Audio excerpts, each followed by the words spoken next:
Imagine for a moment that every tiny action you take, from checking your phone to smiling at a compliment, is the echo of a small machine responding to you. You act, it replies. You press, you are rewarded. Today you're going to discover the life and work of the man who turned that image into a scientific program, Burrhus Frederic Skinner. I promise that after this, you will never see everyday habits the same way. Born in 1904 in rural Pennsylvania, Skinner was a tinkerer from youth, building devices and fascinated by how creatures behave. He studied at Hamilton College and earned his PhD at Harvard, then spent decades designing experiments that looked simple but produced seismic conclusions for psychology.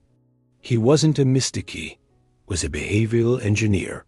His most iconic instrument was a box the world would call it the Skinner box, an apparatus where rats and pigeons learned to repeat actions that earned them food or avoided an unpleasant stimulus.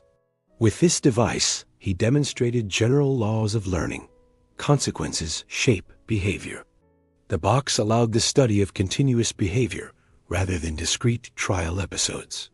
Yet Skinner's reach went beyond the box. He invented tools to record and visualize behavior, the cumulative recorder that turned responses into curves, the teaching machine that prefigured programmed instruction, and he even explored applied projects from child-care devices to wartime proposals involving trained pigeons. These inventions show a scientist who treated theory as engineering, testing, building, iterating. His writings mixed science with provocation. In the novel Walden 2, he sketched a community optimized by behavioral design. In Beyond Freedom and Dignity, he argued that holding on to folk beliefs about free will and moral autonomy blocked the effective scientific shaping of society. For supporters, Skinner offered tools to increase human welfare through positive reinforcement. For critics, he opened the door to social control. Is it utopian social engineering or ethical overreach? The debate continues. Consider familiar examples: training a dog with treats, a teacher awarding points, or an app sending notifications that bring you back for another interaction. These are operant principles applied outside the lab. The difference now is scale. Companies design reward systems, track metrics, and optimize engagement. People and animals respond similarly to reinforcement and punishment. That raises a sharp question. Are we being shaped unknowingly, manipulated, or simply coached toward better habits?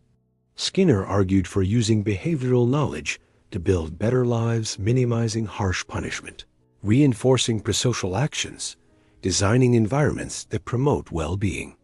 His critics worried that such an approach demands a costly philosophical trade-off, a diminished view of individual moral agency. What would an education system built entirely on reinforcement look like? What about public policies optimized for behavior? History and scholarship show the possibilities and the pitfalls. Today, Skinner's influence is everywhere.